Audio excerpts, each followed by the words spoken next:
Hey there, buddy. How you doing? How you doing? Hey there, Wasp. Hey, Becca. Hey, Lorena.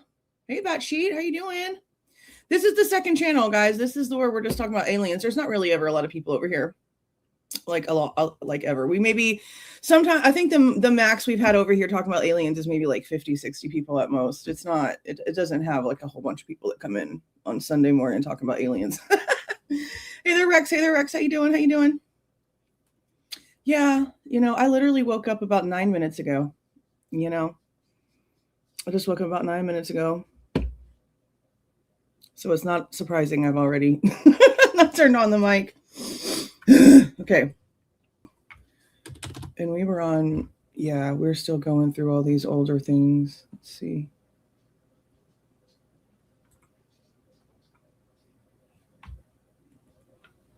Yeah. We're still going through these older newspaper clippings. Now, let's start reading this crazy story. Let's see what this has to say. Alrighty. Let's see. When was this? What date was this? Is there not a date on this article? Well, this says July 16th, 32. This says 7/7/47. This says October 19th or 1947, October 1st, 1947. Maybe that doesn't say 32 for the year. Maybe the year's back here. Whew. The majority of this stuff was in the 40s, so that's probably what it was. Yeah, isn't that crazy? That's the biggest report to talk about right there. And it's like about the Army pilots and the flying saucers, and then it's like right here. So, yeah, wild. Planes chasing disc find only empty sky. Jokesters add some comedy to air mystery. East St. Louis objects proved to be washers. Chicago woman spots one with legs. By the United Press, Army pilots were ready Monday for another air search for the mysterious flying saucers now reported seen in 39 states as part of Canada, as practical jokesters added to the confusion. Can I make this where y'all can actually see the damn font? There we go. Equipped with telescopic cameras, 11 Army planes searched the Pacific Northwest Sunday without finding any trace of the flying discs, which had been reported over scores of communities the preceding 2 days. At Sioux Falls, a National Guard plane already in the air was ordered to investigate a silvery disc with a short tail, which Gregory Zimmer said he saw shoot across the heavens. The pilot found nothing but empty sky. The Army Camera Patrol over the Cascade Mountains Sunday included 8 P-51 pursuit ships and 3 A-26 bombers. Illusions or jokes? There was growing belief that the concentrated aerial search would show the saucers to be optical illusions or the work of practical jokers, magnified by aroused imaginations. A number of discs whirled over rooftops in East St. Louis Sunday. J.T. Hartley, a locomotive engineer, gathered some of them up and found they were made of pressed white paper, 11 inches in diameter, and with a 2-inch hole in the center. And see, and that also seems to be the common thing, is that they all look basically like circular saws. They all basically look like circular saws, down to the jagged edges with teeth around the perimeter of it, and then a hole in the middle. But the one that we read about last week, somebody had put some mechanics in the middle of it to make it do what it did. It scared that priest guy. But this is like pressed white paper, which is interesting. Railroad workers said they looked like locomotive packing washers. Let's see. A radio announcement that discs were flying over Lewiston, Idaho. Oh my God. Crazy. On Sunday, of all days, interesting, sent hundreds into their yards for a look. Weatherman Louis Krezak said the objects were moving eastward with the prevailing wind and probably were weed seeds. 3 air transport pilots agreed. Searchlights and clouds. A Birmingham radio station was deluged with more than 400 calls in 1 hour. Holy shit. by persons who said they saw fluorescent balls circling over the city and clearly outlined against nearby mountains. A carnival at Alabaster, Alabama was playing searchlights on cloud wisps. Okay. An argument raged in Lodi, California over the cause of a spectacular glow in the sky and a roar shortly before electrical power went off. Miss W.C. Smith said she heard a noise like what? It's just cut it off and went somewhere else. Oh no, it went down here. Okay, why is this right here? She heard a noise like a four-motored bomber just before the lights went off at dawn. Irving Newcomb of the Pacific Gas and Electric Company offered the explanation that a low-flying crop dusting plane probably had struck a power line and burned out a transformer. That's a maybe though. That's not a this is what happened. However, no planes were reported damaged and no one could explain what a crop dusting plane was doing in the air at dawn on Sunday. It was just the first time any noise had been attributed to flying saucers. J.U. Watts Jr. from Darlington, attorney, said he saw an Army pursuit plane chasing a V formation of flying saucers at 250 miles an hour at 3,000 feet. However, no pilot reported such a chase. Saw one with legs. This is going to be an interesting one to clip later. Meantime, authorities were plagued with reports that bordered on the fantastic. An excited Chicago woman reported that she had seen a flying saucer with legs. I was standing on my porch and I thought for sure it was coming right down and slap me in the face, she said. George Cougar. That's it? That's all she's got? It had legs and she thought for sure it was going to get right into her face and it'd be like right there. They didn't go any further, no further description? Damn, I would have I was wanting to hear more about the legs and the damn thing. Okay. George Cougar of Denver said he saw a flying disc with an American flag on it. Francis Howell from Tempe, Arizona, claimed he saw a saucer 2 feet in diameter disappear behind a row of trees near his home. When he rushed to inspect it, he said the flat, thin, aluminum-like disc took off at a high rate of speed towards Phoenix, 9 miles away. Miss Walter Johnson returned to Spokane, Washington after a vacation near St. Mary's, Idaho. And after reading newspaper reports of the flying saucer, Flying saucer said she and several others had seen speeding, shiny objects as big as a 4 or 5 room house. Holy shit. Disappear into the forest-covered mountains. Actually, that seems to be the like size that they pretty much all go to. Is like a 5-bedroom house. Remember I think there was one last week we read where the guy was like, it was as big as a 5-bedroom house. That's why when they describe it, I always go towards the Gravitron. Obviously the Gravitron that you see at the fair is not big enough for a normal 5-bedroom house. But when you think about like what these would look like, think the Gravitron times like 10. Think the Gravitron times 10. I was really hoping to hear some more about them UFO legs, though. That's crazy. Maybe there'll be more later. I don't know. Let's see.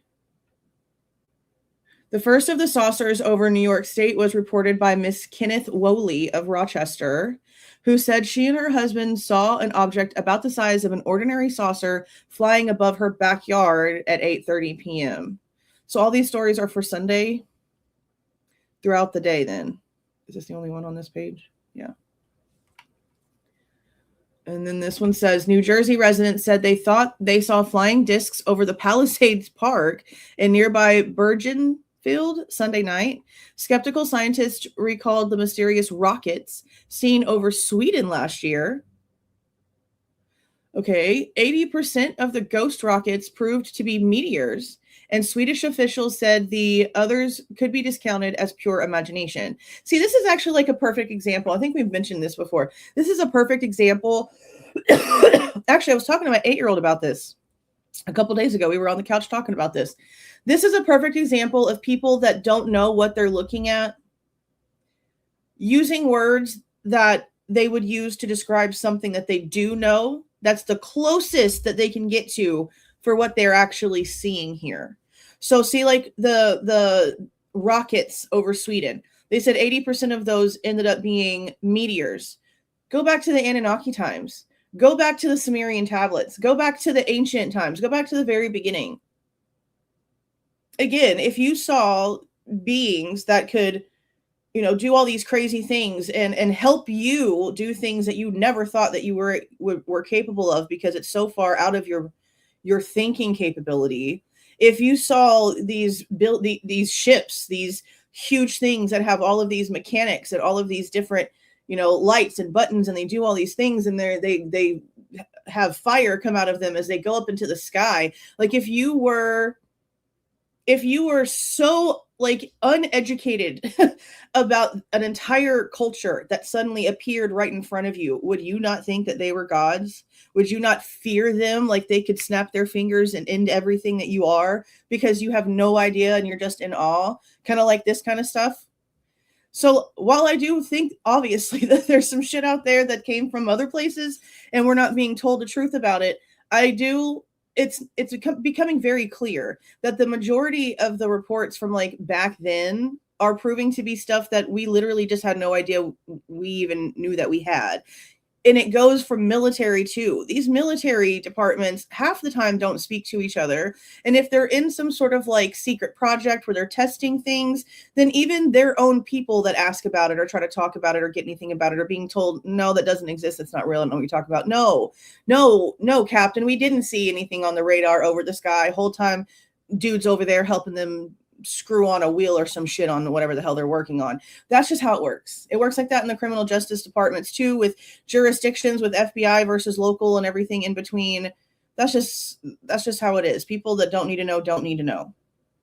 So it's a lack of communication. It's a lack of actually knowing what it is, so that you don't really know how to describe it. You don't really know how to talk about it. You're just going based off the best you possibly can for what you already know. And that continues today. That continues on today for so many things. So many things. Yeah, well, you know what? And I will say this. As y'all know, I can't stand this girl. But I can also blame Noons on this, because she was basically, and this is the truth, allowing them to lead her. And then she was following lead with whatever she did. It's very quick manipulation. You see it with a lot of people that really do bad shit. How quickly they can conform to what they need to make it believable to who they need it to make believable to, So I'll blame Noons a little bit on that one, because he went, so like 6 foot, and it just went from there. But this is such a key thing in that case too, where she actually said either taller or shorter or higher or lower, however the wording was, is super important, because that means that she doesn't know. It could be either or, because of that step. Like, who really actually knows, taller or shorter? Whole time could have been a guy 5'4". Like, we don't really know. We have no clue. But then that also rolls with it, which is also like the game of telephone that also happens with all of these things. And I say the Bible is a big game of telephone, and I say that because it's not the original stories. The Bible was created thousands and thousands and thousands of years after the original stories, and we can now prove that with all of the additional stuff that they have found that came after the whatever date they believe that the Bible scrolls were actually created. They found things that are older, and you do see names change. You do see little bitty differences. Again, the story of the flood, of the deluge, it's literally in every single ancient civilization that you will ever read about. Ones that were thousands of years apart that didn't even know each other existed, they all have the same story about a flood. I really have not come across a single one that we've learned about that didn't have a flood story in their history somewhere, just a different name. And it's either, it's just the one guy who was chosen and his wife and their children and nobody else, or it was a small group of people that were trusted by the one guy that was chosen, because we needed people with certain specialties. It wasn't just the one man. Like, there's stories everywhere with differences.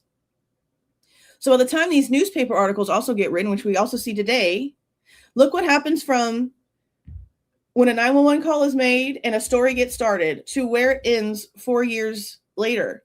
Look at the huge game of telephone that we just witnessed happen. How many details have changed? And not just changed because they were lies and now we have facts. I mean, small details have changed from the very beginning, just because right off the bat, 80,000 people at one time were being told the story, and every single one of those people then turned around and told their own version, and it started like that in a huge ripple. That's why by the time you ever get to court, it's like you're looking at a whole separate story. This is not even the same story that I've been following for the past however many years. We needed to go to trial in the Idaho case. It drives me absolutely crazy. But everything always just boils down to, you can't trust everything that you have read. You can't trust everything that you were told unless you witnessed it firsthand. And then you still can't trust it because our memories do their own thing and are also like very easily changed by perception or suggestion, actually. Changed by suggestion. Cops also know that. So the real story only really ever happens once. And every version that's told after that is not true in some way, shape, or form. That's how I've always viewed it. That's how I've always seen it. Okay. Let's see what else they're talking tales about. Let's see. Scientists asserted that the objects, in order to be seen clearly at 10,000 feet, the level at which most of the saucers have been reported would have to be at 20 feet in diameter, would require a large mass of metal, would be more conspicuous at night, and would be seen by a far greater number of persons. Dr. J.S. Nassau, director of the Warner and Swayze Observation at the Case Institute of Technology at Cleveland, said he was inclined to think the reports are fancies. Captain Tom Brown, Army of Air Force spokesman at Washington, said the Army was trying to run the reports to Earth.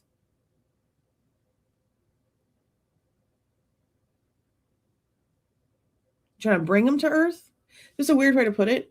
We're not dismissing the possibility, or I guess they're trying to say, like, we want these to be earthly. I guess that's what they mean. They want these to be earthly. We're not dismissing the possibility that there's something to it, he said, and we're not dismissing the possibility that it's all a hoax. Okay.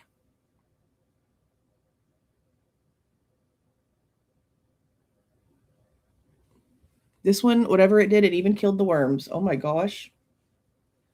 Oh my gosh. Can I make this bigger so I can move it? Even bigger, please. I need my freaking head out the way. Is it not going to let me move this out the way? Oh my god. Okay, I'm about to move myself. Hold on.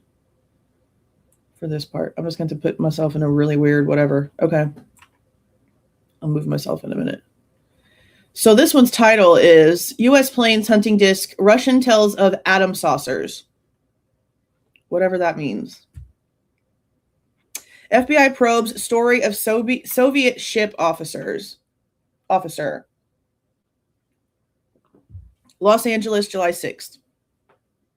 Federal agents today investigated a letter to the Examiner describing Russian supersonic atom-powered planes resembling the flying saucers. A top flight atomic scientist to whom the Examiner referred the letter said it was not all nonsense and suggested the matter be turned over to the FBI. The letter writer said he got the information from an officer aboard a Russian tanker recently in Los Angeles harbor. Killed even worms. The Russian, he said, also described experiments with controlled radioactive clouds in the Arctic, where birds, animals, and even worms were killed. The planes, as described by the Russian to the writer, are only 18 inches thick. So like that. With a kidney-shaped outline and no propeller. Like a jelly bean? The pilot lies on his stomach and is artificially cooled against the heat developed by air friction. So it's an 18-inch thick plane for a human to lay down in. It's the shape of a kidney so that a human can like lay down and I guess be able to fit a shape. And there's no propellers. Not the worms. This is weird. This is like it's reminding me, I know it's not the shape, but like just the way that they would be in it is reminding me of those guys that get on those really long boards in like San Francisco and shit, where they all of their freaking town is like on hills. Weird. I've literally I grew up in the hill country, but when I see pictures of San Francisco, like just for example, Mrs. Doubtfire always comes to mind. The way that the streets themselves are literally like ribbon. Like, how did y'all possibly lay concrete on inclines like that? Like, that's crazy to me. That's crazy. But that's what it kind of is reminding me of, is those guys that get on those longboards and they lay down on them. I've seen some of them do it with like facing forward instead of laying back. No, thank you. That's so freaking scary. And then to be that low to the ground, oh my God, you've got to feel like you're going 1.5 million miles an hour.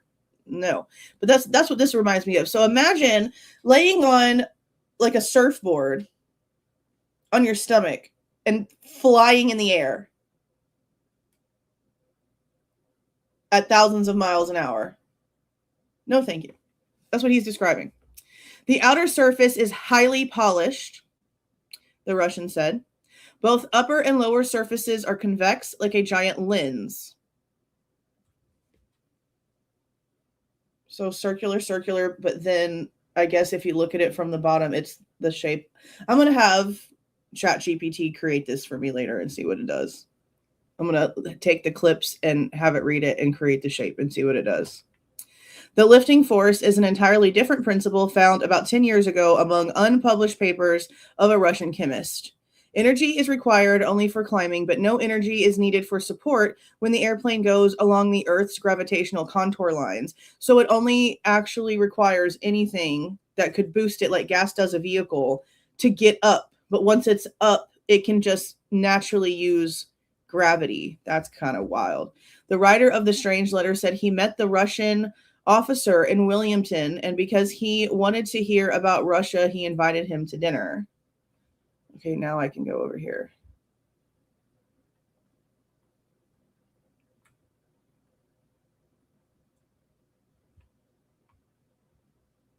I bet so.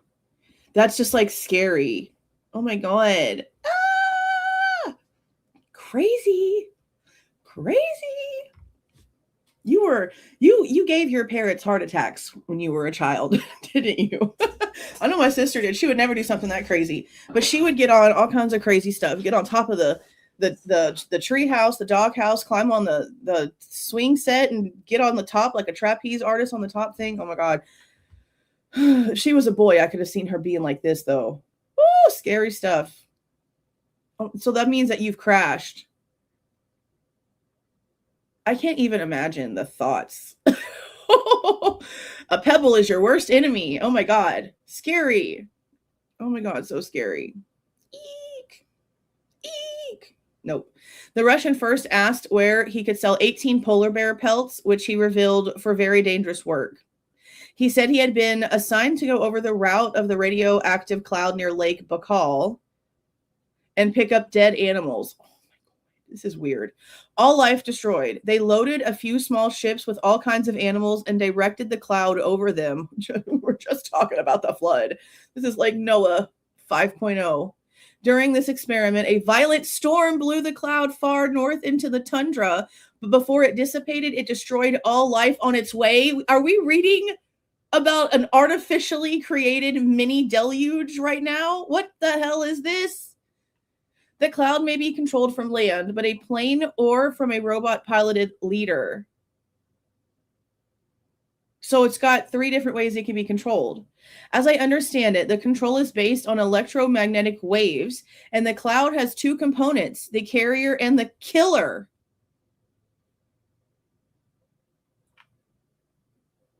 July 7th, 1947.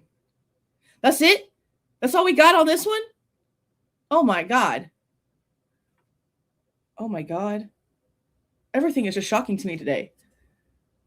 That's scary. Oh my God. Eek. Nope. The farthest I want to travel outside of a vehicle is 3 miles an hour, please and thank you. I'm good. This is wild right here. I want more of this story. So this is weird. This is literally like a mini deluge that killed everything, even the worms. They loaded a few small ships with all kinds of animals and directed the cloud over them. During this experiment, a violent storm blew the cloud far north into the tundra, but before it dissipated, it destroyed all life on its own. The cloud may be controlled from land, from a plane, or from a robot-piloted leader. As I understand it, the control is based on electromagnetic waves, and the cloud is two components, the carrier and the killer. Somebody somewhere is going to find just this little snippet after all life is destroyed 5,000 million years from now, and we are living on 1,000 million other planets. Somebody is going to come back and they're going to find just this little piece of paper right here. And they're going to think that this is how we ended. They're going to think this right here is the end of humanity. And it's going to make sense because it sounds just like every other story that we've heard about when people were destroyed. And, you know, even the poor little wormies. This is a wild one. That's a wild one. Okay. Let's see what else we got here. I was honestly thinking about watching other videos, but, you know, I've been kind of shocked multiple times so far. So let's continue. I do want to find some different videos. I think I'm going to start switching off to where it's still related to the UFO files, obviously, but it's like more like video type stuff that we can go over different perspectives of things that are more now.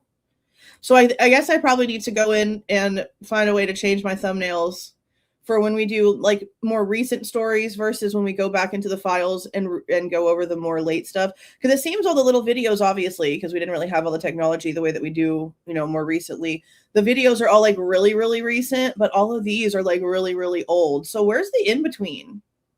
I really want like the 80s and 90s.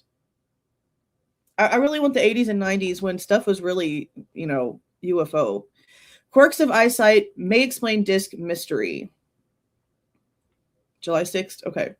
Certain laws of human eyesight will explain much of what has been described about the flying saucers reported from nearly all parts of the United States.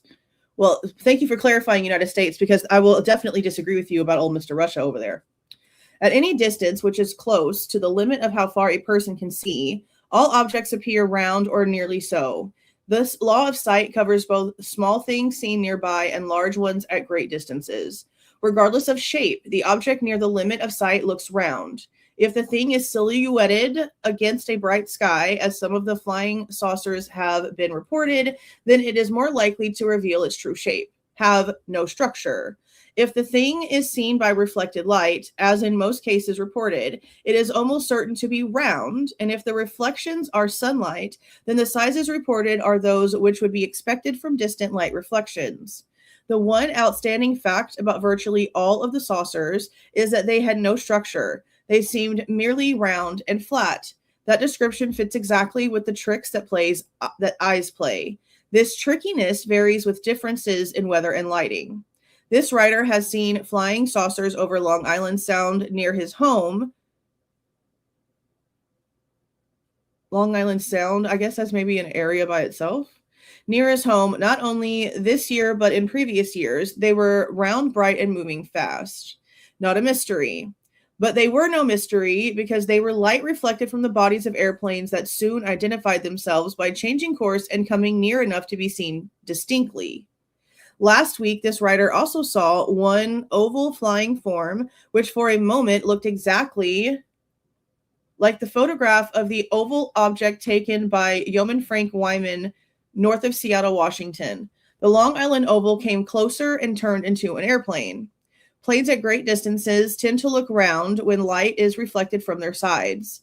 Many descriptions of movements of the flying saucers fit with the common maneuvers of airplanes singly, there's an E missing, singly or in groups. They fit also with what birds look like, flying at a considerable distance. However, the bird illusion is not very common. Some of the maneuvering reported, which took saucers out of sight and back into sight again, resembles what can be seen while watching distant airplanes. Speed mystery.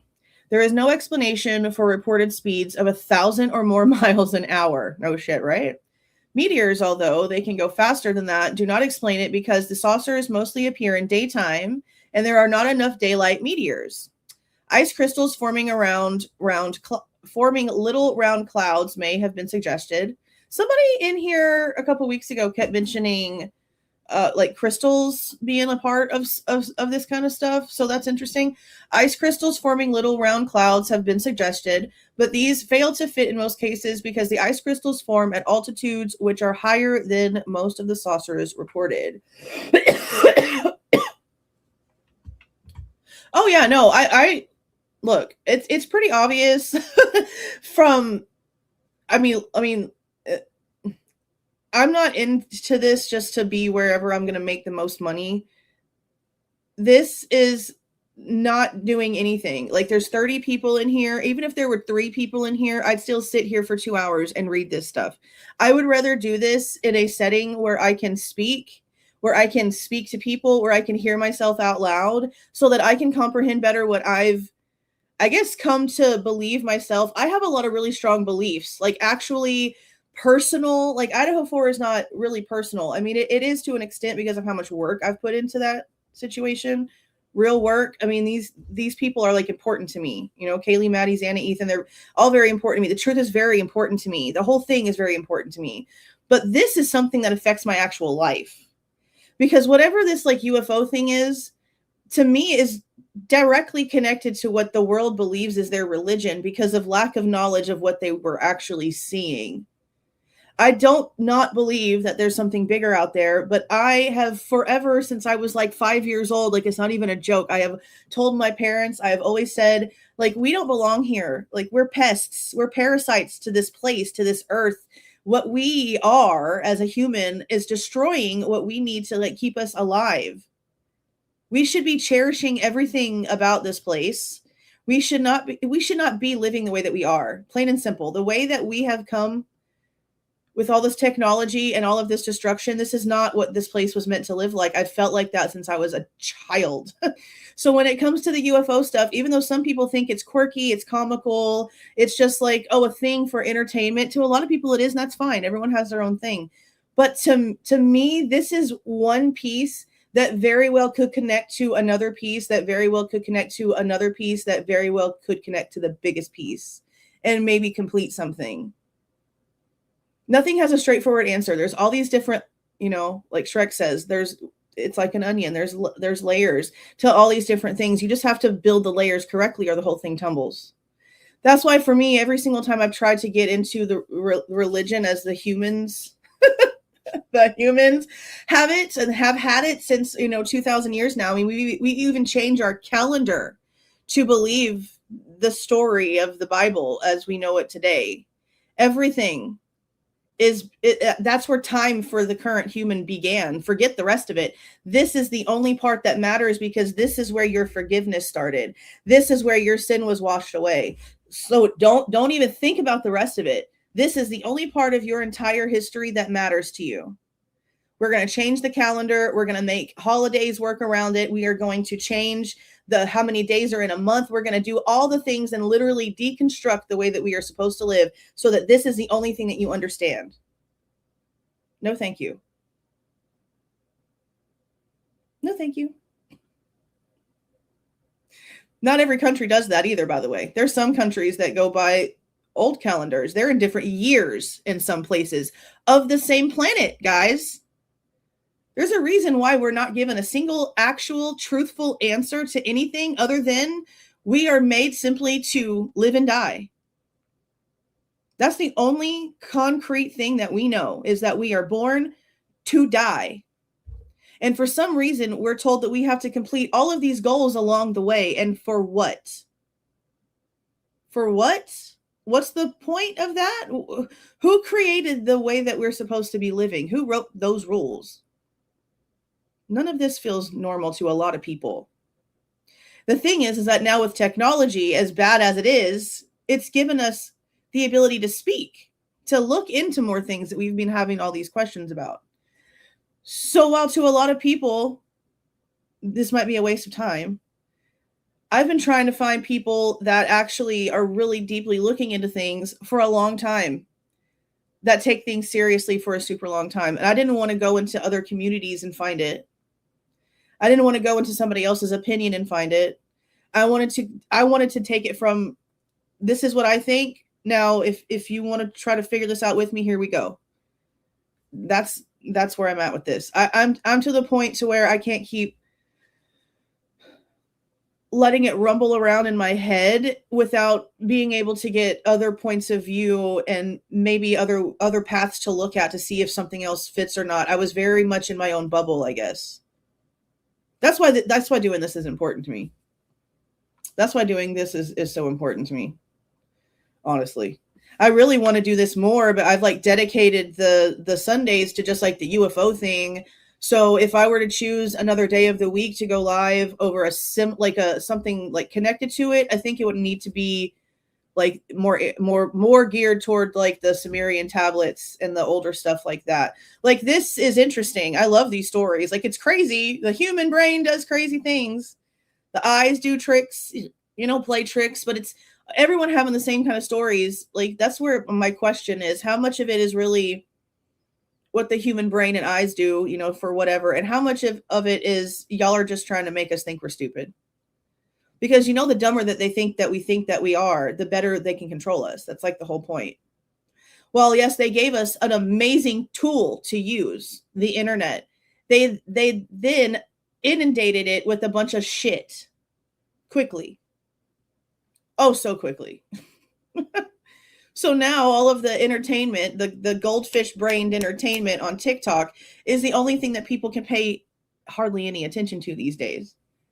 At least when it comes to the lower 3 generations, anybody, maybe 30 and below, 25 and below. It's horrible. It escalated even quicker after COVID.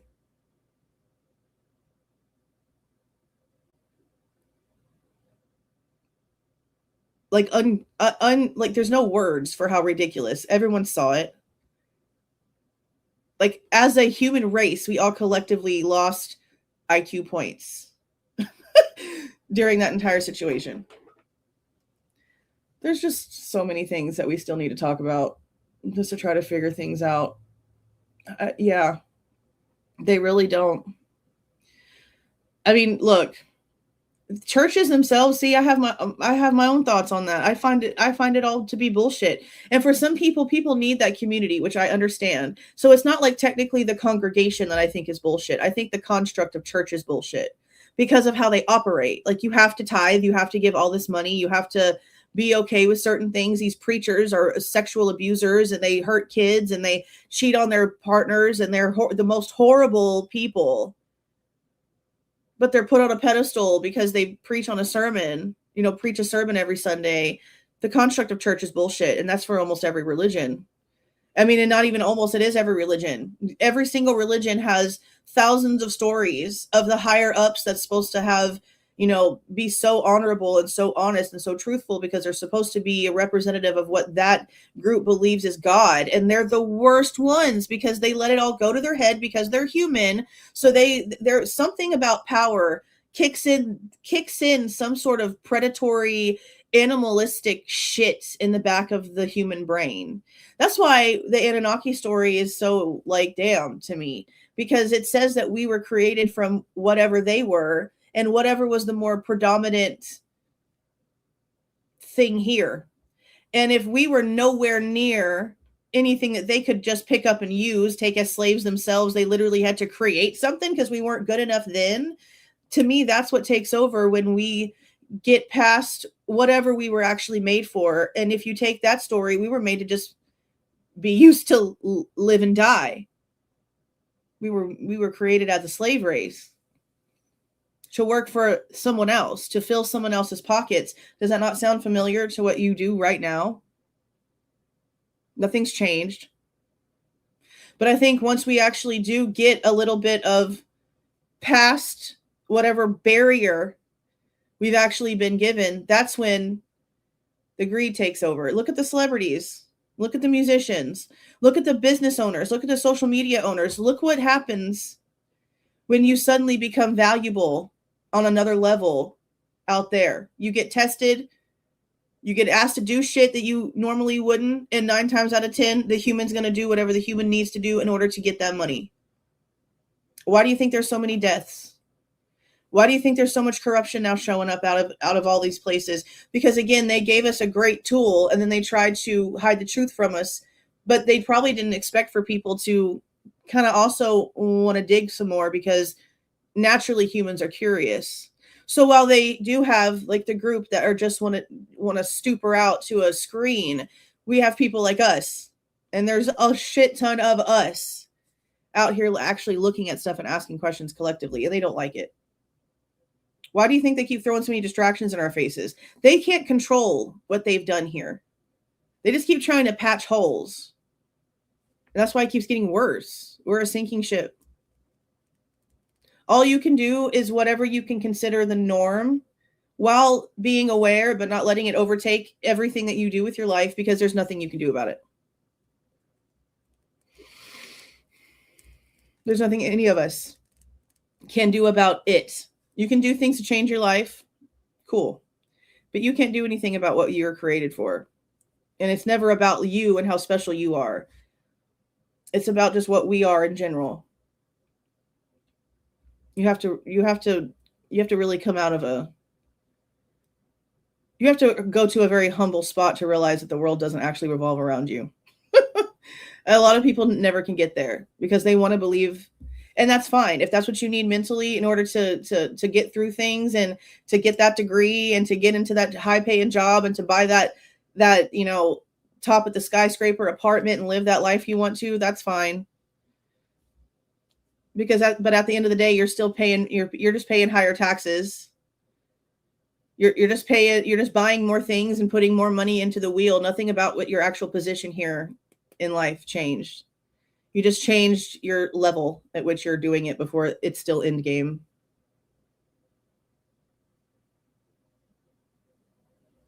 That's pretty much my view. That's pretty much my view on it.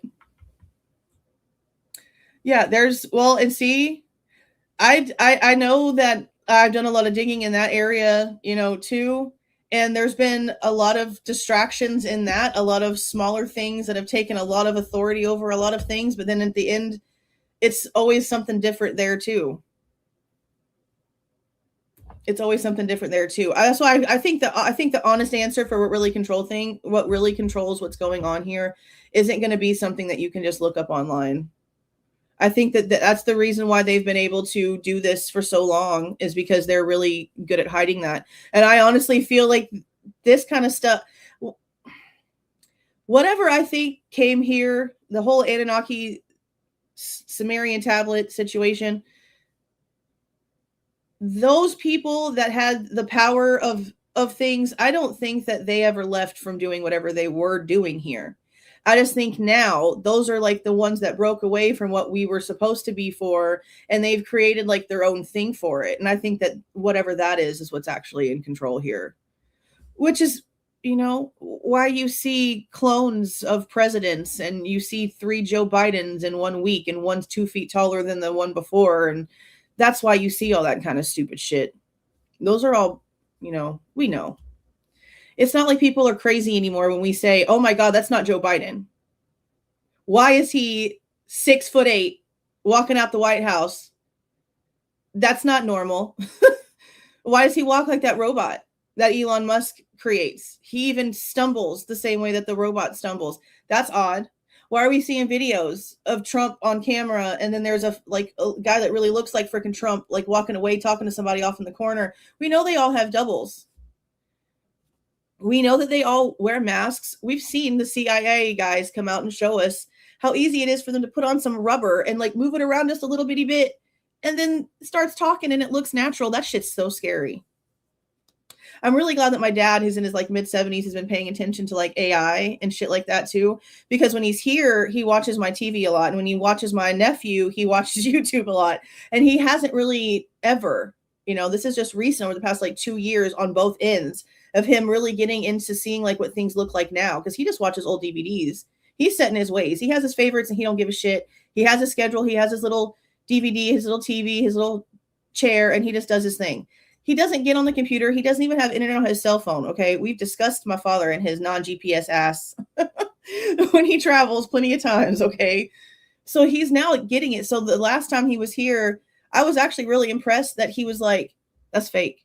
And it'd be one of those insurance commercials that they suddenly throw on YouTube or in the middle of Netflix, and the mouth is just weird, and it's just off a little bit, and he can tell now that it's bullshit, that it's AI. And so that's why that's another bad thing about going through all this stuff now, because there's so much being created with AI that's being considered factual information, and because it looks more modern, it's getting the most attention than something that's, from further back that has like the truth in it. The AI versions that have now tweaked things are now out there as more truths than anything else. It's always one thing or another, it's literally always one thing or another. Bubbles do need to be popped. That's for sure. That is for sure. It is just, there's just so much there's so much that's thrown in our faces that we're told we have to believe in, that we have to conform to, that we have to be okay with in order to be considered normal. It's crazy right now. Like, for example, right now on TikTok, there's a girl who goes around and calls churches, and she asks them like really uncomfortable questions to see like what the preacher or the priest or the father or whatever they're called, depending on who she's calling, what their answers are going to be. And she records the calls. This latest one, she's breaking it down to where she's telling, I can't remember what kind of religion it was. Some of y'all probably even seen this. It's gone pretty crazy. Like, this is a problem.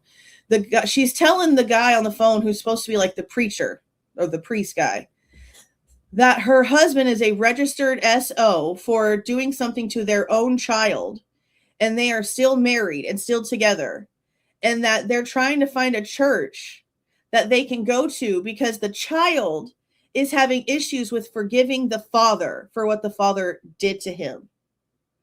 And what she's expecting, again, this is a made-up story. She's creating the story to see what the preacher is going to do because she's trying to find a church they can go to with a registered SO in this situation. And instead of the preacher being like, no, I'm sorry, that's not, you're not bringing that around the people in my church. You're not bringing a registered SO into my church around my flock, around my children that are in there. How dare you? What is wrong with you? Like, besides not having a real human ass reaction, this dude is sitting there telling her how he had a misdemeanor taken, like expunged off his record, and his son-in-law had felony charges for all this stuff. And like, basically just like, yeah, we're pedos too. You're welcome anytime, is the response that he gave this woman on the phone.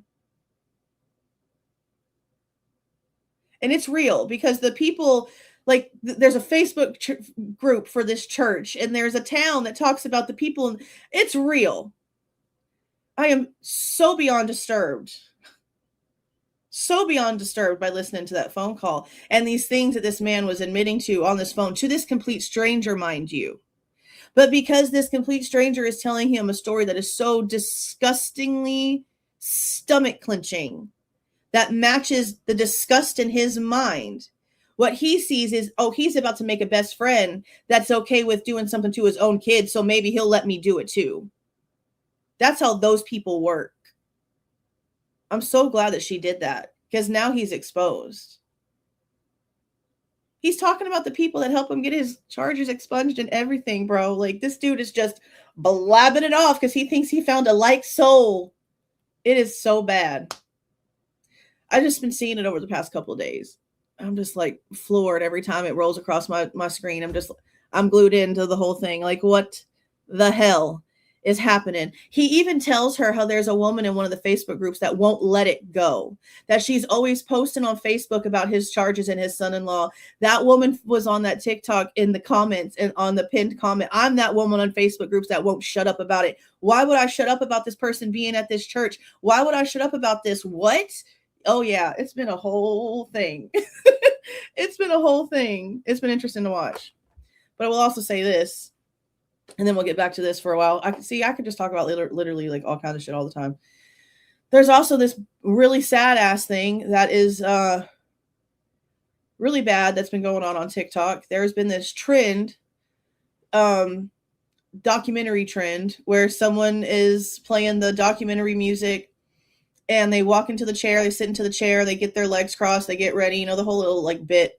And then there's font text on their faces on the screen about what the documentary is going to be about. And a lady back on, I think on July 11th, posted one where she said she was getting ready for the documentary, where she found out her soon-to-be ex-husband was a pedo. It went viral on social media, and he on Thursday night went and shot her and then killed himself, and their son found them both. He was also a social media person. I think his name was Duff Daddy. I'd never heard of these people before ever. But he was already pretty famous apparently on social media, and then that got posted. Everyone knew who she was.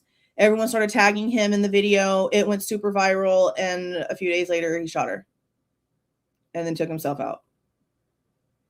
And their son found them. There's been a lot of social media couples like that, or being taken out together. Like in other countries, there's been a lot of social media couples being taken out by gangs, being found killed in the streets, being shot at, coming out of restaurants, being shot at in their beds together. That's weird. There's been a lot of that.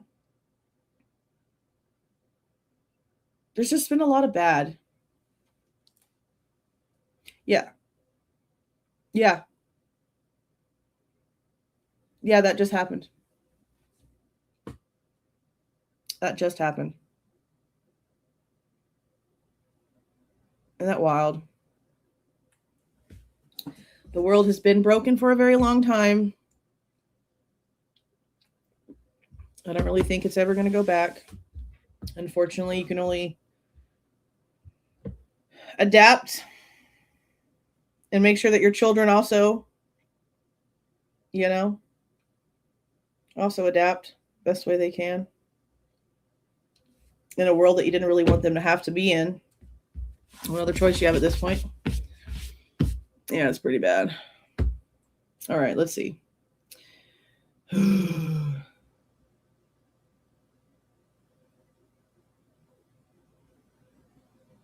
Actually, I don't really want to be mansplained about my eyeballs. I want to get back to stories about UFOs. Oh, look, it's the preacher man.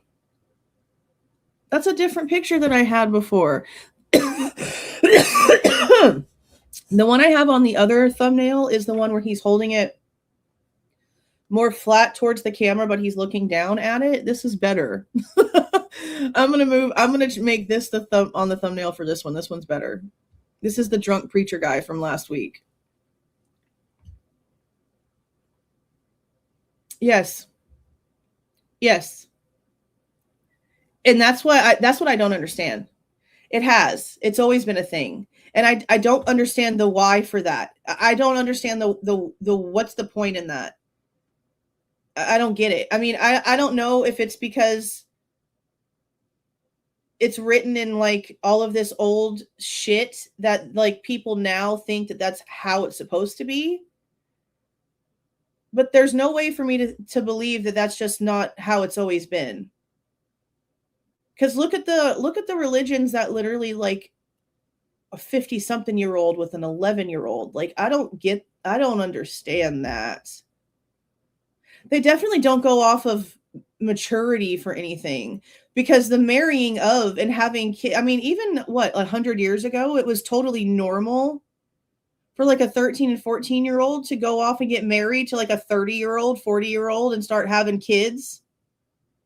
I don't understand that at all. So I guess in that aspect, we have gotten better, because at this point we're like, no, you go to jail now, bitch. That's not cute. But even 18, I mean, who said 18 is the age of an adult? Who classified that? I guess maybe that's what we need to try to find the answer to. Because I honestly don't know. Who made the classifications that made you an adult at 18 and a senior at 65? Who created that?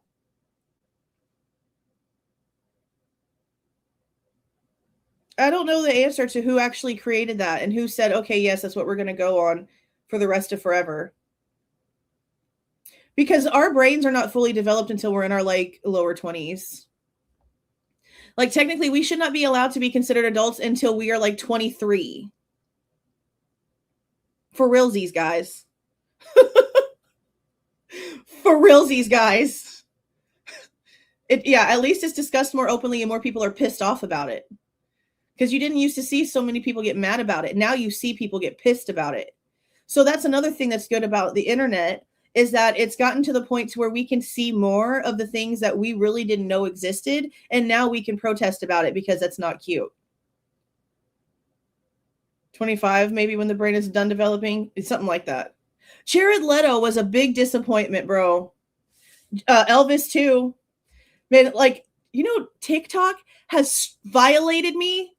Like, community struck violation me, you know, for literally commenting Elvis was with a 3 for the E, because you know he was. He met her when she was like 14.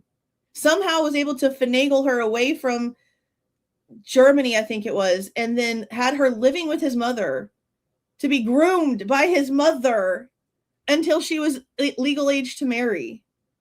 You go back and watch some of his black and white videos I've seen. There's like little 12-year-old girls in gypsy costumes, like gyrating in front of him while he's singing a love song, looking at her. And people thought that shit was normal because he was a pretty boy.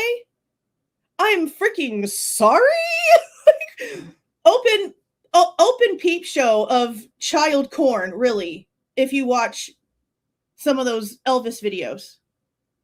Like back in the day, that's literally what that should have been considered. These little girls are in little bikini outfits with little stones and stuff all over them, gyrating and dancing, and he's singing love songs and staring at them and making all these faces. And they're like 12 years old, 11 years old. And then you know the truth about his wife. Why does no one take that more seriously? I don't understand.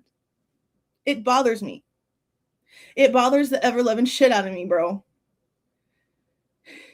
I'm going to do a whole video about that. And I probably should do it over here, even though he's a criminal. He is someone who should have been arrested. He should have been in prison. I'll probably still do it over here so that my big channel doesn't get deleted from existence. But I want to talk about that. I want to talk about that. That bothers me so much. Yeah, and you know what else though? And it's so sad. Oh my god, guys! If you don't know the history of Steven Tyler from Aerosmith, if you want to just make sure that you have all of the information on the people that you listen to music wise, and make your choices of what you consume based off of people's character, like people should not support art. You know, not separate art from artists, because that art is coming from a sick mind.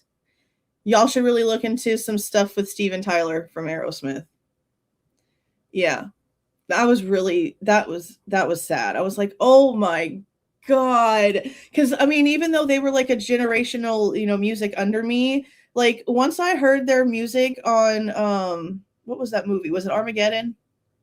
Once I heard them on Armageddon, because that wasn't something that was just played in my house. Once I heard them on Armageddon, I started listening to so much. Oh my God, I know so much of their music. But then a couple years ago, I found out about that and I was like, oh, well, shit.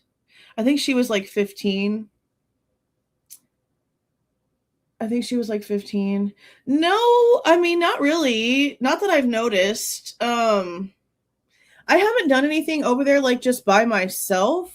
Like just I've never gone live over there. I usually just I kind of use it almost like a storage, really. I take what I have over here when I have the chance and I like move it over there because anything could happen and I don't want to lose everything that I have. And it's like I'm not monetized or anything over on Rumble either. Like I don't even I maybe log into that thing like once a month, but because I'm always so busy like over here, like going through all the actual documents and stuff. So it takes like a lot of time. I really wish I could hire like somebody I could give like a to-do list to of everything that I really need done, like in the background while I do like my main stuff. Cause I know that I could do like a lot more because that list just keeps on growing. And I'm just not there yet. So maybe eventually one day. Because of Rumble, I would like to be able to go on Rumble to talk openly about that kind of stuff, because over here on TikTok, you can't say a lot of like regular words, you know? And I've been not really caring too much really recently on the true crime channel. I've been just saying it. I've just been saying it for the most part, because it's getting so out of hand. And that's where I think a lot of the desensitization is coming from, is like on social media where everybody is, you have to use these code words or you don't get pushed out into the algorithm. But it's more in movies and in video games now, so they don't hear the real words about it when they're on social media or talking with their friends, because then it becomes part of the lingo. It becomes part of the way that you speak daily because you're on it so much. So then whenever you see it in the movies or you see it in video games, it doesn't affect you mentally as much as it really should. I don't understand why destruction is the way that they felt that would be the good idea. Like, instead of making us all like work harder to where we can be smarter and achieve more like collectively, they'd rather like destroy that and keep us dumb.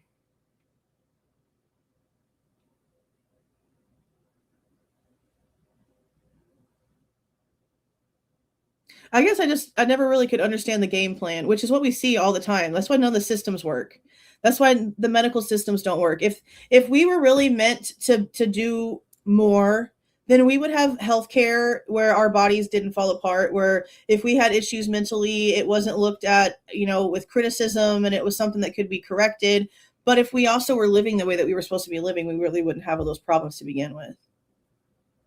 And so like I know that at the end of the day, the main goal is that you have to, you have to be on all these pharmaceuticals because you're all jacked up, and instead of curing you, they just want to treat whatever's going to get the most money out of you, and you're going to die anyway. And to me, I'm like, well, why wouldn't you want them to be healthy to where they could work and make money and pay taxes into your little system, da da da da.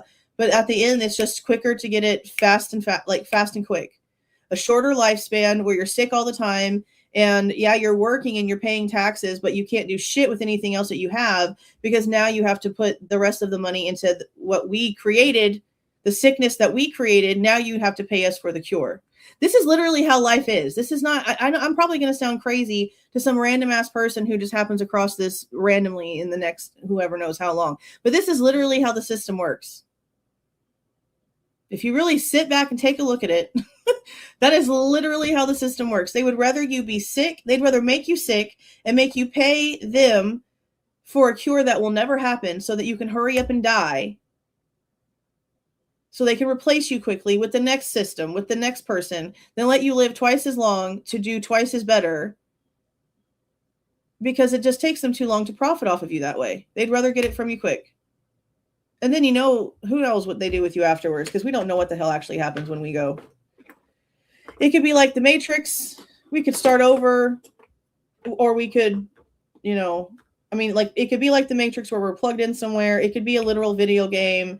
It could be just like the Bible says. It could be literally nothing, and it's just gone, and there is literally nothing else. We have no idea. Which is another thing that's so crazy to me, because why are we not allowed to know our end of cycle?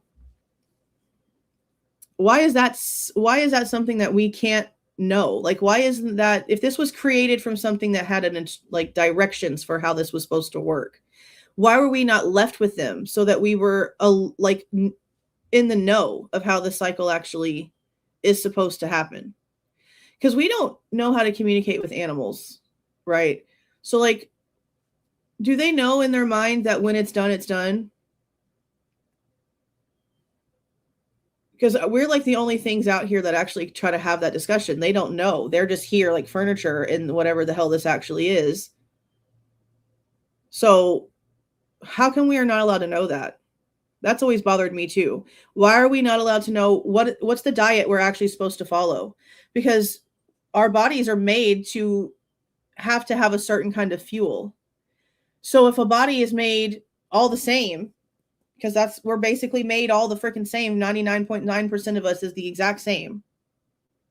Everything else that's different is so minute, it doesn't even actually freaking matter. Okay. Be real. Why are we not allowed to know what is our specific diet? What are we actually supposed to eat? What is bad for us? What should we stay away from? Shouldn't there be directions like when you buy a dog? Like when you adopt a pet? When you go to the shelter or you find one on the street, when you get a bird, like we all know exactly what they're supposed to do. But for us, it's a vegan fight, it's a vegetarian fight, it's a pescatarian. Is that a religion or is that the fish thing? I'm pretty sure that's the fish thing. If that's the wrong word, I mean the freaking fish thing. Or are we supposed to all eat meat? Are we carnivores? Like, why is that a fight? Does that not bother you how we don't come with a freaking actual instruction manual? It bothers the shit out of me. As you can tell. I hate it. I really hate it so much. I really hate it. That doesn't surprise me. And see, like all these names of all these people that we know have all these like huge, connections to evil. Why is that even a thing?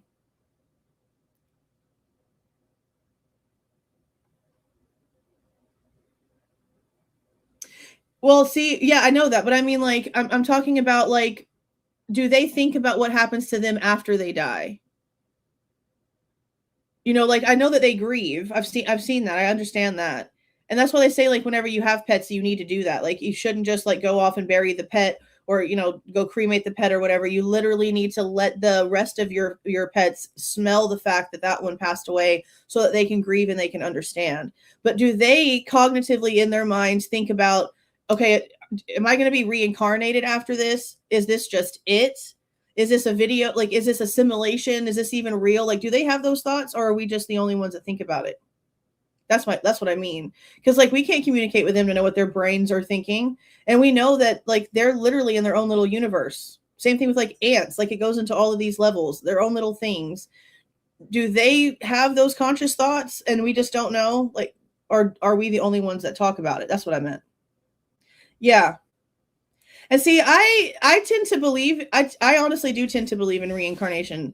I don't really know if it's like the way people I know there's way too many things that feel that I've heard anyway. I guess I should say stories. There's so many stories that I've heard of, and it's always like younger kids that have these really strange like memories of things. And there's been a lot of videos, and I don't know how real they are. I'll say that because can't trust shit, right? But there's been a lot of people's stories that have come out and said like their kid was always like super fixated on like a certain date, or would kept talking about this one certain person or saying this certain name and like giving like all these clues, and they'd look it up, and this one lady took the daughter to the cemetery where she thought the person was buried, and she didn't tell her like where she was. They just pulled up and the girl got out the car and she like ran right to where her old self apparently like was buried, and everyone like, I don't know how real it was, but there's been stories like that for decades of like smaller children that have these weird memories. And then there's a time where it's sort of like, it wipes out. And the reason why I tend to think that it has something to do with reincarnation and like the mind and the memory reset is because how many other millions of people have stories of just cognitively waking up around the age 4 or 5?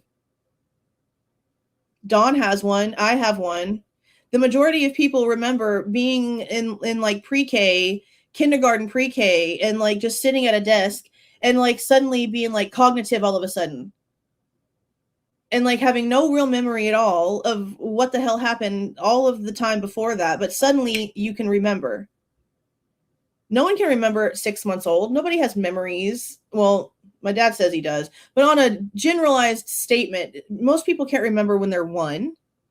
Most people can't remember when they're 2, when they're 3. Sometimes in the like late 3s, close to 4s, is where some people start having their memories actually stick in. But why do the majority of humans have this cognitive awakening sometime in pre-K, around the pre-K age, that everyone recollects happening? And then it's always these younger kids that have these weird little memories, these little things that get their parents' attention, and they start digging and they find someone that passed away years before they were born. And there's details to the stories that match. It's never really anyone older. I mean, man, there was this one story where they ended up finding exactly who their daughter used to be, and they took her to the village where she used to live, where her husband, like all these people were, and she instantly recognized every single person there. The girl herself never had met these people ever, but when they got there, she recognized who they were. She knew their names, she knew information about them that nobody else would have known but the person that had passed away before. And she knew every detail, intimate details about her and her husband. Mind you, she's a child, but she's like saying all these things out loud. This was something that was documented, that they had like they made a documentary about this. There was people coming from all over the world trying to figure out what the hell was going on here, and no one's been able to debunk it. It's really like these memories from this woman, and she would just not let it go. The little girl would not let it go. She couldn't sleep. She was crying all the time. They had to try to figure it out, and when they figured it out, the proof was so strong that it like freaked everyone out. Now they all just live together as one big family. Obviously, there's no relation, between the daughter and the husband, but they just like, they're all more together now because this was someone that they lost, and now, holy shit, she's like right here. That's crazy. That was very well talked about throughout the world for a couple years. So no, I believe it to an extent, especially if you do dig a lot into the, I guess the way that it's interpreted out here now, I would say that it would be the more religious side of the Anunnaki sort of, Sumerian tablet sort of stuff that way. They talk about like the 7 gates, and basically it's like a reincarnation thing to where like your memories get stored away to where like whenever you come back, you're like a blank slate. And I've that's how I've always heard it. And I've been hearing it like that, sort of like, again, where there's like these layers that you apparently in these tablet things talk about. You go through all of these different layers of things to have all of these things like stored away. And like the goal is to eventually accumulate like all of these lessons that you're supposed to learn in order to finally be able to break through like the last gate. Is like their religious part of it. I haven't really dug too far into that part of it because I don't know, something, and maybe it's my own block because of my history. But once it starts talking into like more mystical type things, that's where my like brain sort of like disconnects from the story. But that's for everything like that. Like it instantly just becomes like Greek mythology to me, because it sounds so similar, which shouldn't be a complete like turn off to my brain, because obviously those stories are coming from things that come from somewhere. You know what I mean? Like there's an origin to that stuff. But for some reason, when it starts naming all of these things, and it just gets to a point to where I don't know. That's why I want to get the books myself, and I want to read them myself and not just listen to other people's interpretations like on YouTube and like on the internet, different forums, different websites and stuff like that. I want to get them myself. I think that's what I'm going to do over the next couple of weeks, is do some research into where I can actually get a version of these that have been just simply transcribed. I don't want nobody's interpretations. I just want to read them. I want to read the way that they've been transcribed, the story itself, without somebody telling me what their opinion is on what it means. I just want to have them for myself. So I think I think that's what we're going to maybe do soon, because that could be something else that we go through on another day of the week, is that kind of stuff. Because obviously that's something that I want to talk about a lot, because I tend to talk about it a lot when we talk about this kind of stuff. Okay. Let me get back on track just a little bit, because we're already at 11:40. So let's at least try to get through. Yeah, let's try to at least get through one of these. And let's maybe Wednesdays, I guess. Wednesdays. Maybe I'll start doing like an Anunnaki, story, reincarnation, more that type of vibe type thing on like a Wednesday, so that we have an outlet for that. Or, well, let me say, so I have an outlet for that on another live, so that we can stick to the more like UFO-ish stuff on this one, because I definitely go off on all kinds of other stuff because of where I think all this connects to. And that's my bad. It's my bad. That's my bad. All right, let's see. Yeah, so this is the drunken preacher guy. Or is he a priest? I guess we'll find out again here. What was reported as a flying disc which struck a church in Grafton early yesterday turned out to be a circular saw with two small tubes and several wires attached to it. Father Joseph Brasky, pastor to St. Joseph's Church, Grafton, holds the disc and points to the lightning rod to the church, which he said was struck by the disc. And see, I don't think the other articles actually mentioned how they thought it got up that high before landing, because that's really big. No, I guess that's not true. There was one that said something about a guy building a catapult, but I think it only mentioned it like one time. I think it only mentioned it once. It didn't answer a question, I guess. Okay. The mystery of the flying discs, strange luminous objects then speeding across the sky in many states, turned to Wisconsin yesterday when several persons reported them at Milwaukee and Janesville. Mystery was added to mystery when Father Joseph Brasky, pastor of St. Joseph's Church at Grafton, Wisconsin, reported a missile hurtled through the air early yesterday, knocked the ball off the church lightning rod, and landed on the front lawn. Wires and tubes. It was a large circular saw, about 16 diameters. See, we've heard 16 and we've heard 18 for this one. They can't even measure the damn thing right. And still hot when Father Brasky picked it up from the lawn. There were wires and two tubes attached to it. The tubes were 1 inch in diameter and 3 inches long. That part's remained the same, I think. One theory was that pranksters or belated 4th of July celebrants had attached explosives to the saw and sent it skimming through the air. But how would they have got it? I guess like, okay, so if it had fireworks on it, so that's how it would have flown up then. Okay, yeah, that makes some sense then. Father Brasky said he heard a swishing noise and a sizzling at 5 a.m., followed a second later with a thud and an explosion. An excited resident telephoned to Billy Mitchell Field and said he saw 15 flying saucers in U formation heading north over Granville at 10:05 p.m. He hung up before his name could be procured. He said, yeah, I'm not telling you shit. Click. A passenger aboard a New York, Detroit, Milwaukee plane, which landed at Billy Mitchell Field at 10:05 p.m., told employees in the office at Northwest Airlines, Inc. he saw a flying saucer bobbing up and down over the airfield just after he had alighted from the plane. Okay. Other passengers with him also saw it, he said. He gave the name of J.W. Rowden of Detroit. Despite its bobbing, the saucer was going at great speed and was out of sight in the few seconds, he said. Rowden is stopping at the Plaza Hotel. Discs and tails. Erwin Rotman, 1328, oh, here were the addresses, okay, said he saw 3 of them with tails flying northwest to southeast as he stood at North 18th and West Flight Streets. They turned from gold to another color and then to silver, he said. Frank Pfeiffer, stopping at the Maryland Hotel, said he saw 3 balls of fire shoot across Lake Michigan at 8:20 last night, about a mile from shore and going at terrific speed. What he described as an illuminated saucer was seen last night by William Humphrey. He said it was zigzagging directly over the Helco plant, said Humphrey, and seemed to land in a wooded area nearby. Reported in Janesville. 4 Janesville residents reported they had seen a flying disc Saturday night. They are Mr. and Miss Al Sievert and Mr. and Mrs. Howard Roth. Is this the people that were eating together? They saw the flying disc to a northwesterly direction from Janesville at a terrific speed. They viewed it for 20 minutes. It was golden yellow and seemed to turn at times to a silvery color, they stated. An oval flight pattern was followed. Then, they said, tails appeared on the disc, and shortly afterwards, it disappeared.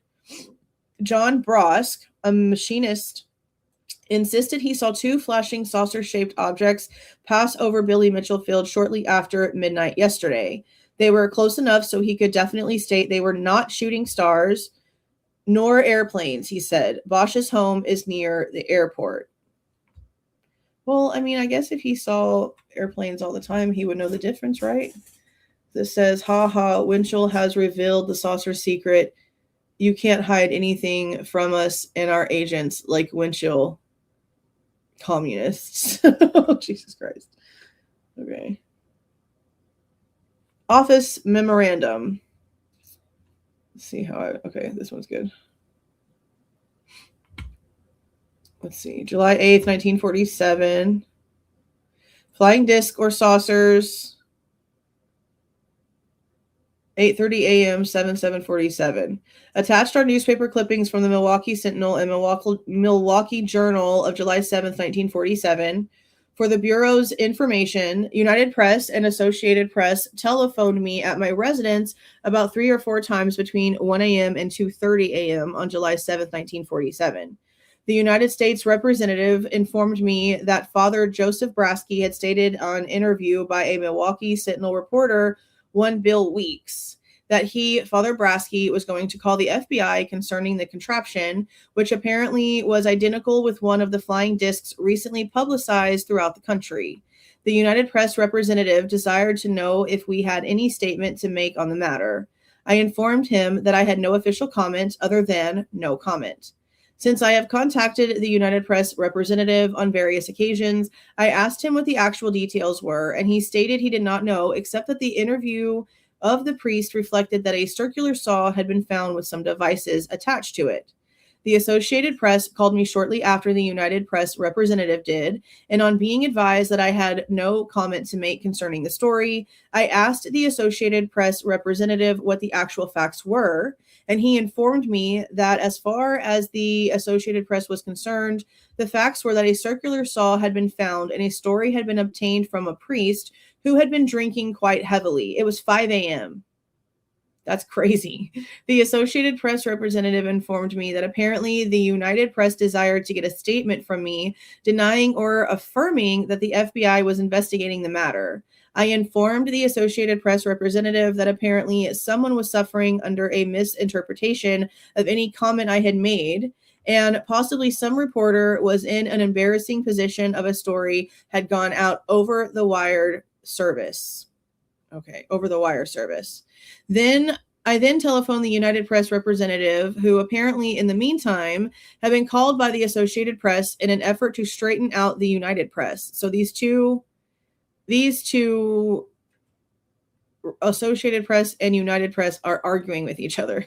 No reference was made to the FBI in the Milwaukee Sentinel article appearing July 7th, 1947, but the Milwaukee Journal article, which is attached, referred to an alleged statement by Father Brasky that he attempted to get in touch with an FBI agent whom he knows.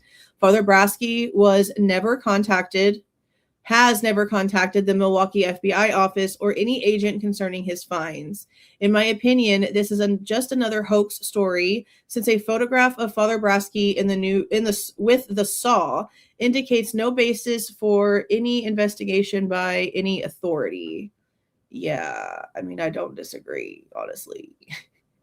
Mr. J. Edgar Hoover. Holy shit. Okay.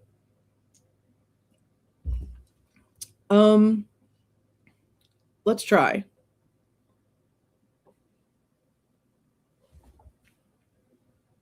In today's paper, I see more news concerning the flying saucers now that one without a doubt from Russia. See the one likely checking how completely they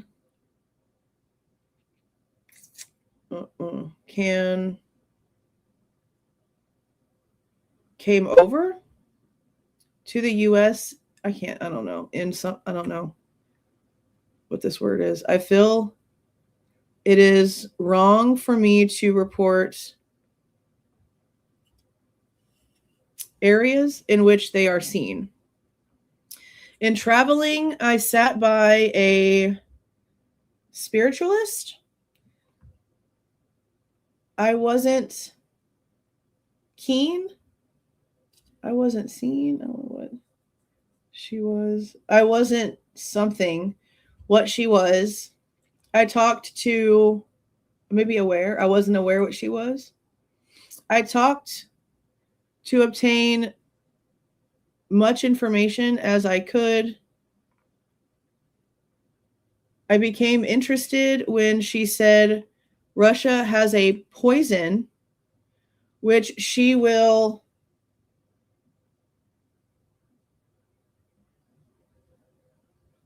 plane in an atom? Plant in an atom? How are you getting this freaking information to anybody that can do anything about anything you're freaking talking about when nobody can read it? I don't know what the hell he's talking about. Atom bomb. Okay, a poison which she will place in an atom bomb that will destroy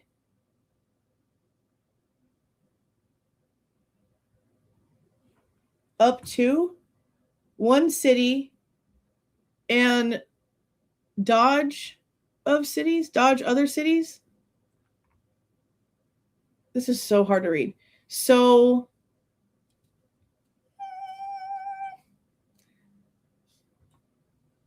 when I read of perfected a device, I can't read this word with it all messed up. Or maybe it says which weighed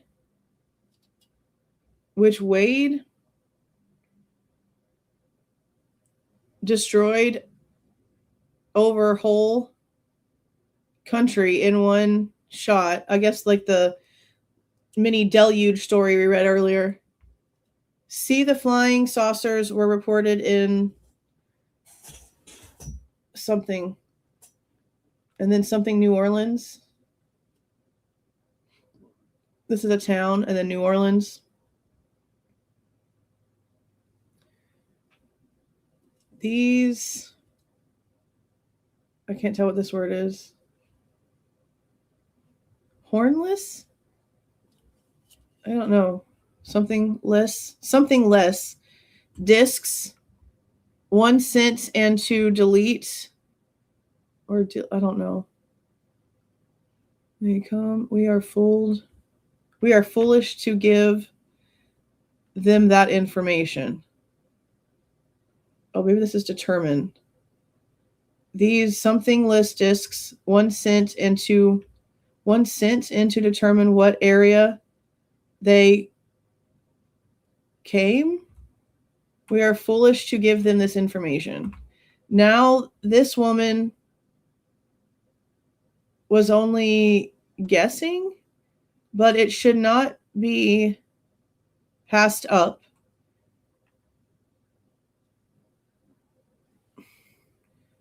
The something she gave, the name she gave, Miss May Nass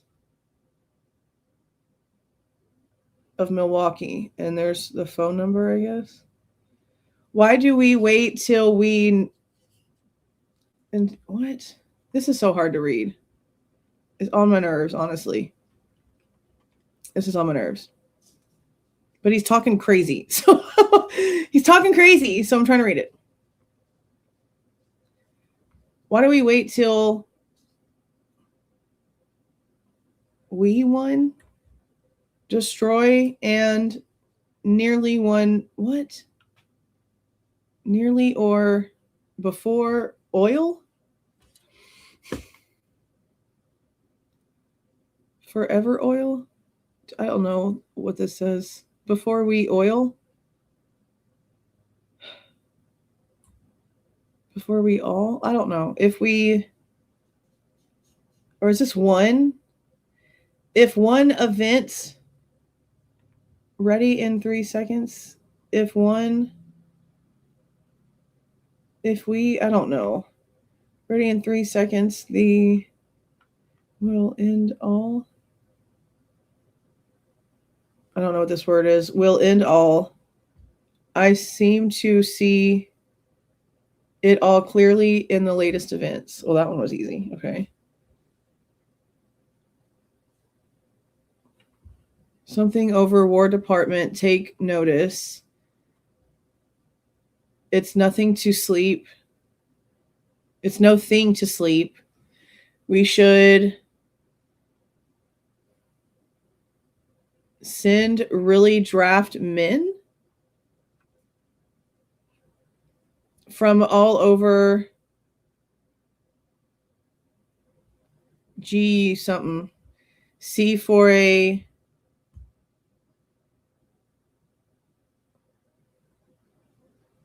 momentary native.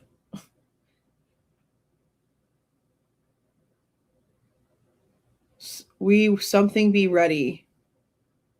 We must be ready, but can we afford to WOIL? Afford to something? Or maybe it's wait. Can we afford to wait if Russia planes destroying no in and shot? What? If Russia plans destroying no in and shot? Why something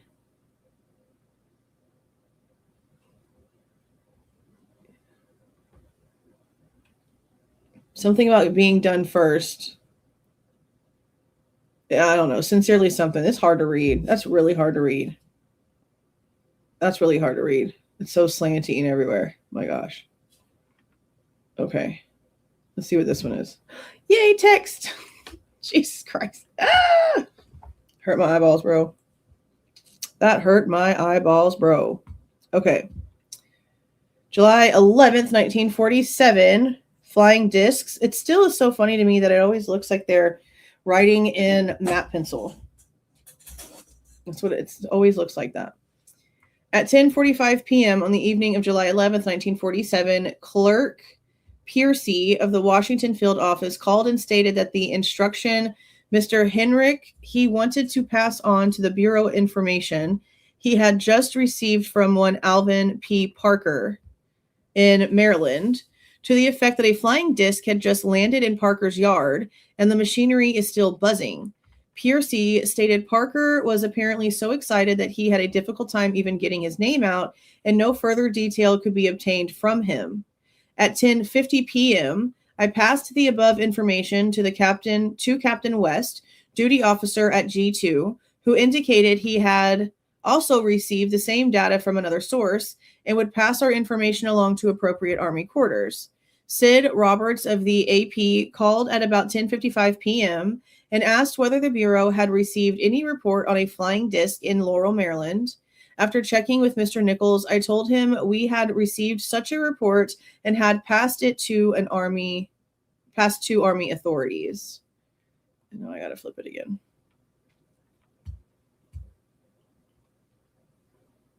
Okay, yeah.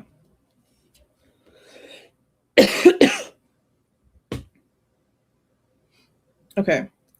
SAC Johnson of the Milwaukee office called to advise he had just received a telephone call from Colonel Harry Schaefer, reserve officer with the Civilian Air Patrol, Black River Falls, Wisconsin. Colonel Schaefer reported that at 3:30 p.m. on July the 10th, one Sig Hansen, city engineer at Black River Falls, Wisconsin, had found a large 17-inch disc which appeared to have been possibly made out of cardboard, painted with silver airplane dope. Okay. In the center was a tube and a small motor with the propeller attached to the side. Colonel Schaefer expressed the opinion that this disc would not be able to fly by itself. He advised it would be taken to the Air Corps headquarters.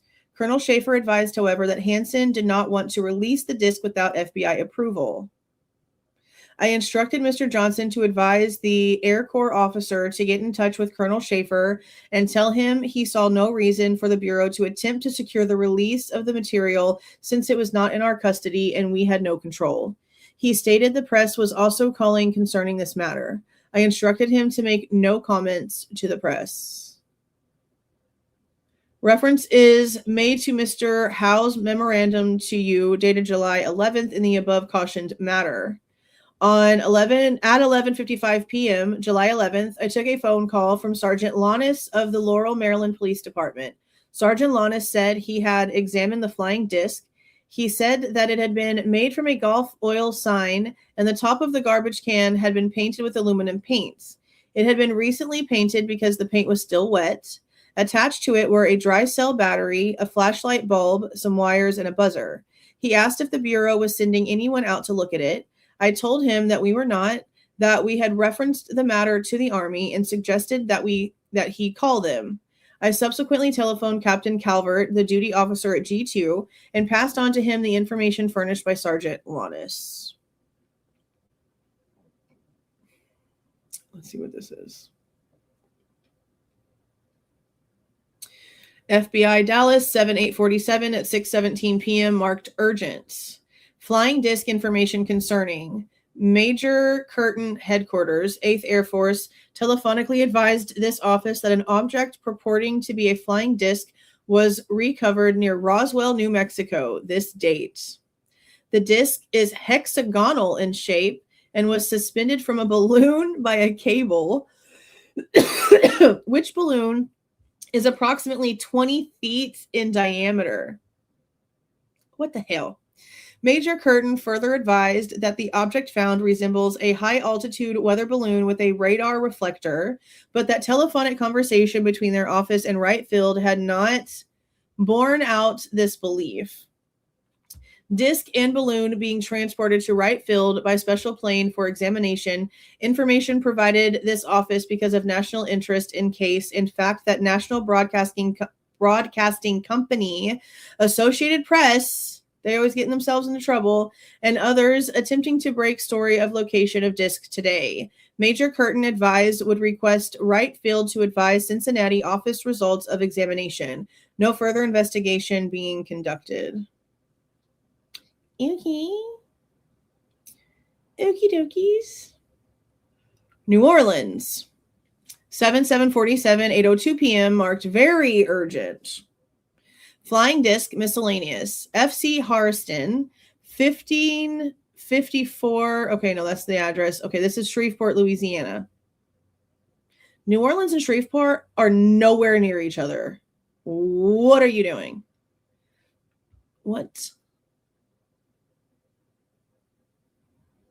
I guess it's just because it's coming from the New Orleans FBI office. Because, yeah, Shreveport and Louisiana are not on the same side of Shreveport and New Orleans are not on the same side of Louisiana. Disc landed in the 1500 block of Texas Avenue.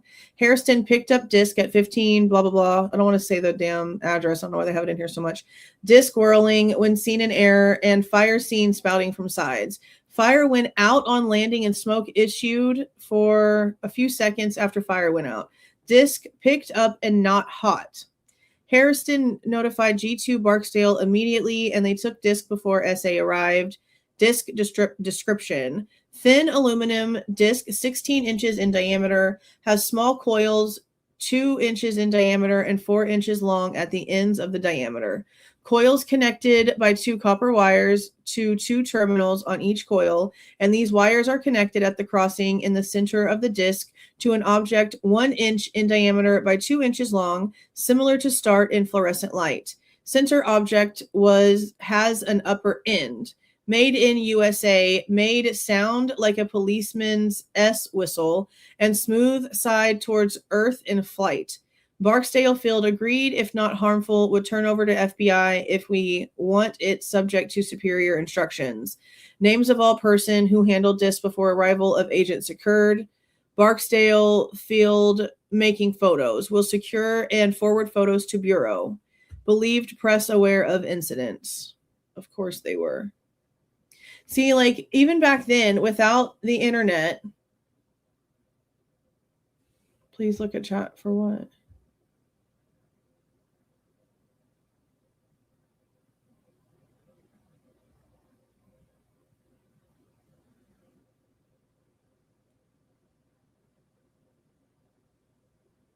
The UFO guy? This person?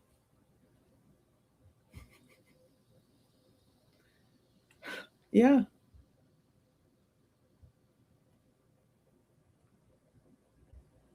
Mm-hmm.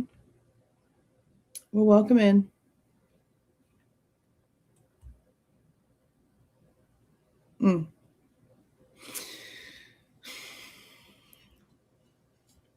I know you're probably new to Earth, and probably new to English, but here we do criticize using the wrong form of there. So I would just really say if you want people to take you seriously, you might want to work on that. But thanks for joining. Thanks for coming in. How you doing? Anyway, okay, July 10th, 1947. Dear Mr. Horsch, your letter dated July 6, 1947 has been received, and I do want to thank you for making this information available to me. Your interest is appreciated. Sincerely yours, John Edgar Hoover.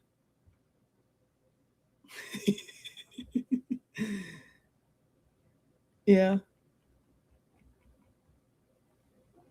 Okay. Let's see. Oh, no. More of this. No, thank you. I can't deal with you today. I can't do cursive. I'm officially a millennial that will not read cursive anymore. I'm over it. Give me damn text. Okay. Washington, D.C. Doesn't it seem wisest for you to forbid papers?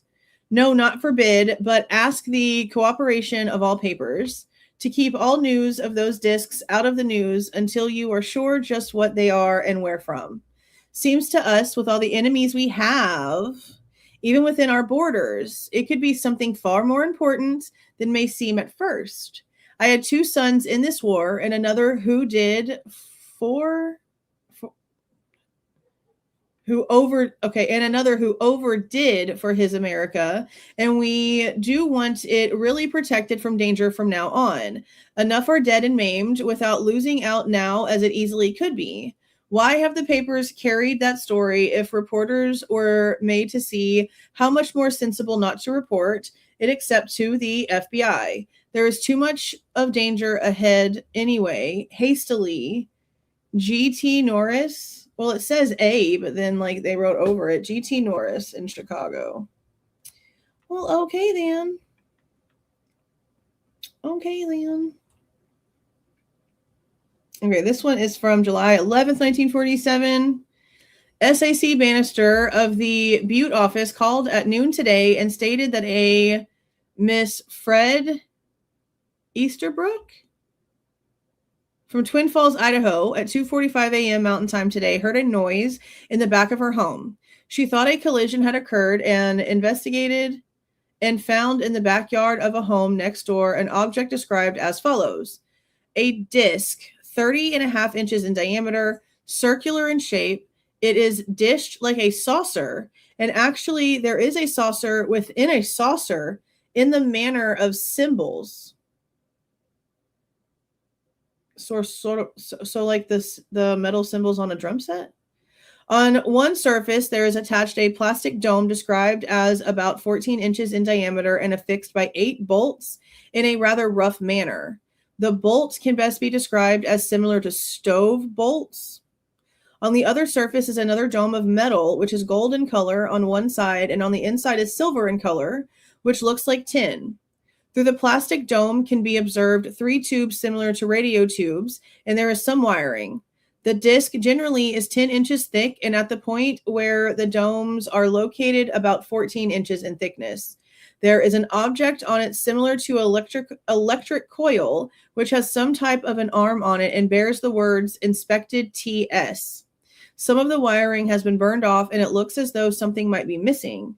Mr. Bannister stated that if this were the work of some prankster, he went to quite a bit of trouble. He stated the press is aware of this incident. He stated that the disc had been picked up and was now at the police department, Twin Falls, Idaho. He was instructed to notify the local Army authorities of the existence of the discs.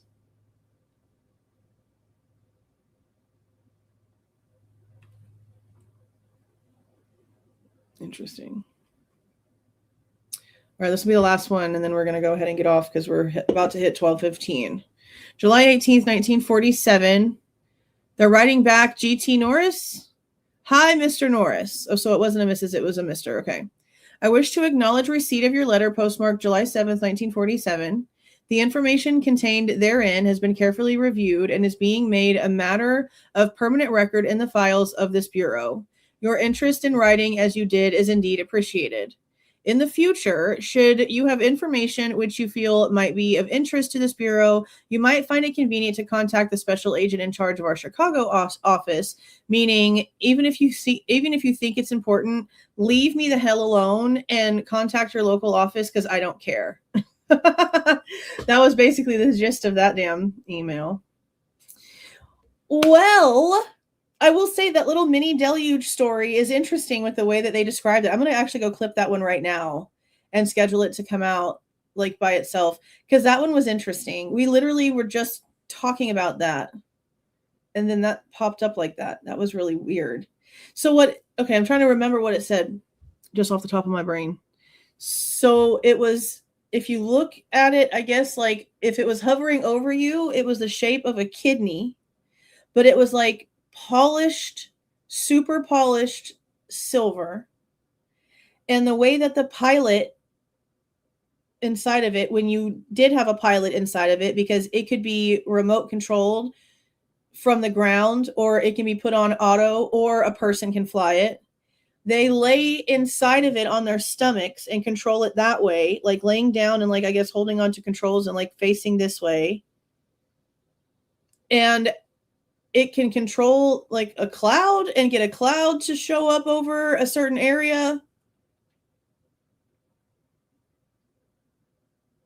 And it destroys stuff as the cloud moves around, like moves through an area. It destroys everything, including the worms. Everything dies with a storm. Like it creates this storm. So it's like the machine is like seeding the clouds and controlling the clouds and moving the clouds where it wants the clouds to go. Sort of like the floods that keep happening in Kerrville. Like somebody, like if you want to take that, let's take it to something current. Let's just say somebody in a ship that has this technology that's being talked about by this Russian guy would have gone up in the clouds and flown over the clouds that it wanted to maneuver over a certain area. So that started, and then they start storming really bad, and the storm wipes out everything in its path. But this is something being written in 1947. 80 years ago. That's crazy. That is super crazy. Super crazy. I mean, and I'm not saying that you don't have information, but when that's your name, how should anybody take you serious? That's all I'm saying. If you want people to listen to you, you should probably stop yelling in caps and come up with a name that doesn't look like you're making a mockery of everything. Anyways, okay, I'm going to go ahead and get off of here. I am going to clip that one. It's very crazy. It did have to start somewhere. That's why it's also, that other story is really interesting to me, where the guy said that the machine like came up off the ground 50 feet and like hovered over the fence. And as long as you could hear the whirring sound that was coming from the ship as it was hovering, it was making all the engines around it stall. And there was the military involved in that story. That one's really interesting too. For sure. Okay, I'm going to go ahead and get off of here. We are going to be going live hopefully twice over on the True Crime channel today. We should be doing an interview and then an expert report. I'm going to go ahead and get the Moscow Monday and the Members Only Monday stuff scheduled out for tomorrow as well. And just try to figure out the rest of the week at this point, because I don't have anything scheduled out, but that's what I'm going to go ahead and do now. So I'm going to get off of here and go ahead and schedule the time for the interview over there. And then after that, y'all know how it usually works over there. I'll usually post it about 30 minutes before we go live, but I'll also go ahead and that's not even what this one's about.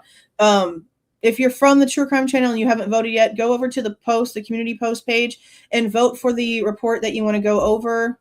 The other ones we will still be going over, but they need visuals attached. And so I'm trying to get like the way that Bronx Tales had like her wounds and stuff like that. I had done something similar to that, but more like I took like body outlines back in like, I think October, when we first got like a little bit of the injury report for the Idaho case. And it was like body outlines. And then I had grabbed like arrows. Like I basically made like my own graphics, but they didn't have any like wounds on them like that actually like look like the wounds, now that we have the more descriptive stuff. So I want to go try to do like my own version of that, plus the crime scene stuff and the DNA by item, I want to have the photos of the item number also like with it, and on the reports they're not there. So I have to do some other work on those before we do those reports. So if you're, again, from the True Crime channel, which I'm pretty sure all of you are pretty much, don't forget to vote on that for the expert report that we read tonight. But other than that, you'll see me again next Sunday to go over these. I'm going to also schedule something for the middle of the week. Like, I feel like I really need to separate these two things that I keep wanting to talk about, even though to me they're connected. I still feel like we need to like separate them, because I would really like to get through these UFO files a lot faster. And I feel like we could if I would shut up about everything else.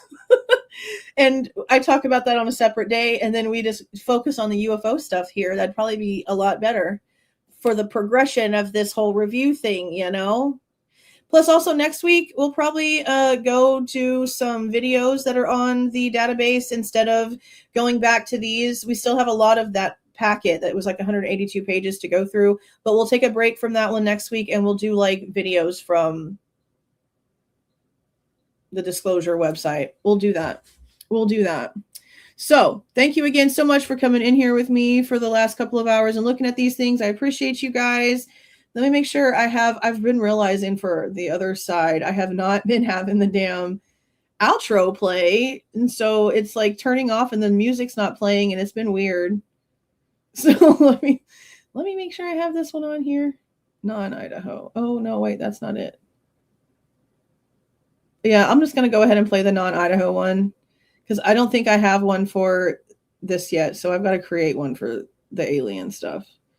So we'll just play non-Idaho for now. That'll work. All right. I'll see you guys in a little bit over on the other side. Have a good rest of your day. If you do not go over there, I will see you anyway very soon. See y'all.